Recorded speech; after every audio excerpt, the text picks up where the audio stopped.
Somewhere around 1994, a 12-year-old sat in the back seat of a car driving through the middle of nowhere. No phone, no screen, nothing but flat highway and the hum of the engine. And at some point, staring out at the passing fields, something strange happened. His mind started to wander, not toward anything in particular, just out, into a kind of drifting, formless thinking that had no goal and no end point. He wasn't solving a problem. He wasn't being productive. He was just gone, inside his own head, doing nothing. That kid doesn't exist anymore. Not really, not in that form. And neither does that state, because what he experienced in that back seat was one of the most ancient states of human consciousness. A state that your brain evolved to enter regularly, naturally, automatically. A state that modern neuroscience now has a name for. And a state that most adults alive today almost never reach anymore. We did not always have something to look at.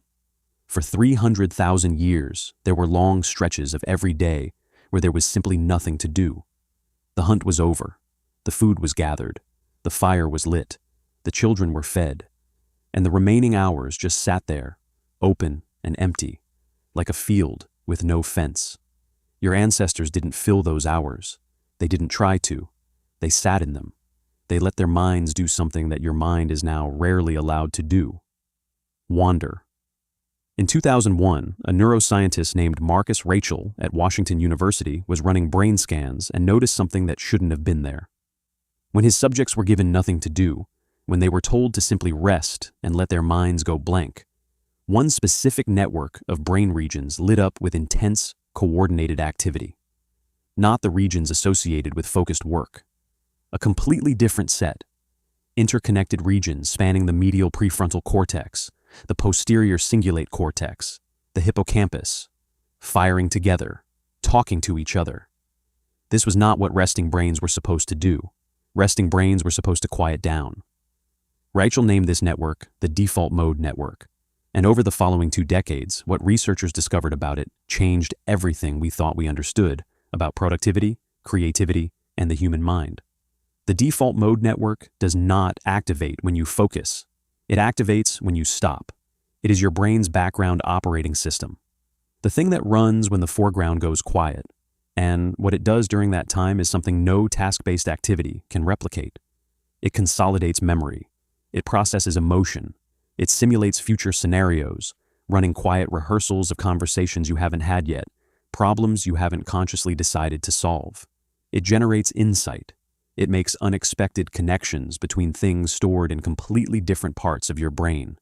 It is, in the most literal neurological sense, where your best thinking happens. And it only turns on when you give it nothing else to do. The ancient Greeks had a word for the kind of time that allows this. They called it schole. We inherited it as the word school, which tells you something devastating about what we did to the concept. For the Greeks, schole was not leisure in the trivial sense. It was not entertainment. It was unstructured time specifically preserved for thinking, for wandering through ideas with no destination.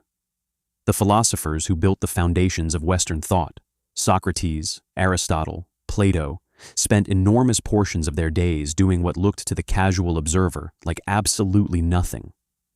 They were walking, sitting, staring, letting the mind move without being directed. They believed this was not the absence of work. They believed it was the highest form of it. For most of human history, that belief was not radical. It was obvious. There was simply no alternative. The day had natural boundaries. Darkness came and work ended. Seasons determined the pace of life. There was no mechanism for filling every moment because there was almost nothing available to fill it with. And so the mind went where it was built to go. The first serious disruption came not with the smartphone. It came much earlier, and almost nobody marks it as a turning point. It came with the pocket watch. Before the 1800s, most people had no reliable way of knowing exactly what time it was. Life moved in approximations. The sun rises.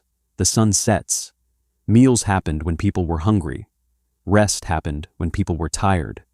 The Industrial Revolution changed this violently. Factories needed synchronized workers. Trains needed synchronized schedules. And suddenly, for the first time in human history, Time itself was divided into units that could be owned, sold, and wasted. Wasted. That word. That is the tell.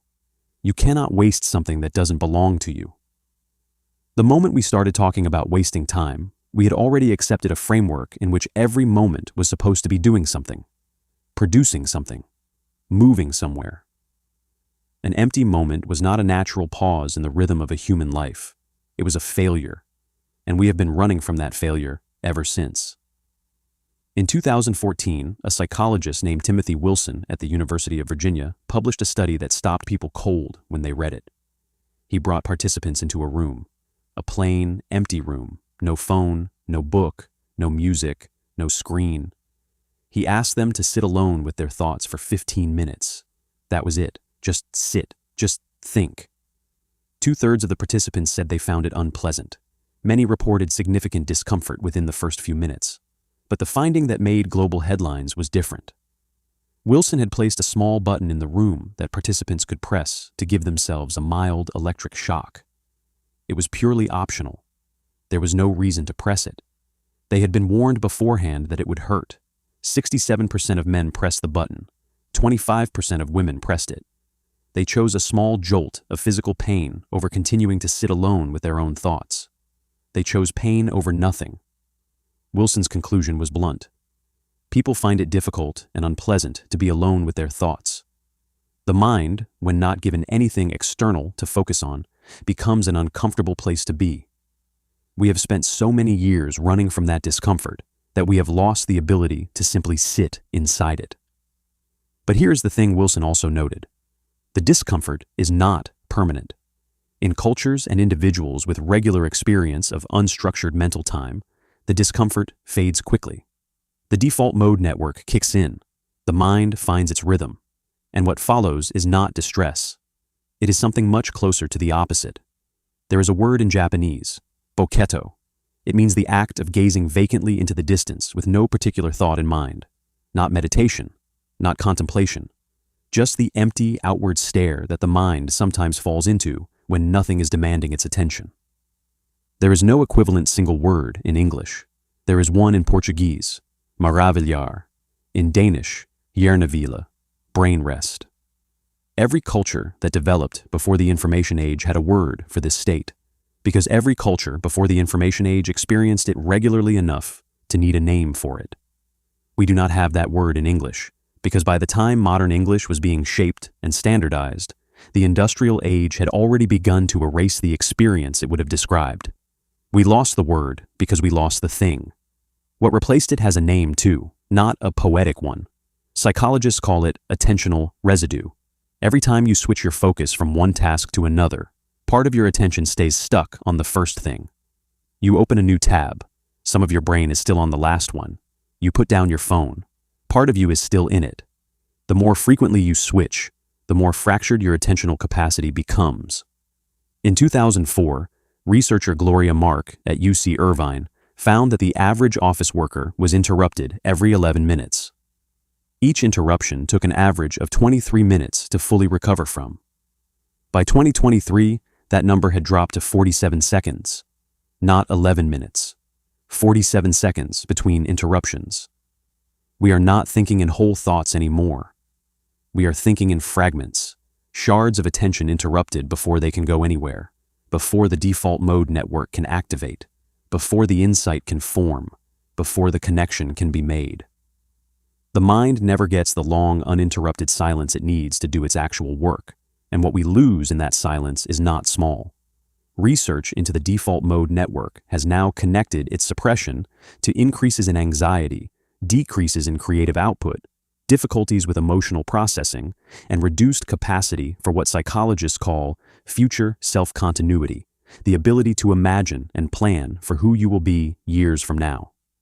We are becoming less capable of thinking about our own futures because we have eliminated the mental state that was designed to do exactly that. You still have the hardware. The default mode network is sitting in your brain right now, waiting. Every time you pick up your phone at a red light, every time you open a new tab before the last one has fully loaded, every time you put headphones in the moment you start feeling the first flutter of mental quiet, you are interrupting something that was trying to start. You are pressing the button. The last time you were truly bored, truly empty, truly without anything to reach for, something was happening in your brain that no productivity tool, no optimization strategy, no carefully curated content feed can replicate. The mind was building something, making connections you didn't know you needed, processing things you didn't know were unresolved, rehearsing futures you hadn't consciously imagined yet. You thought you were wasting time. You were doing the most human thing you can do,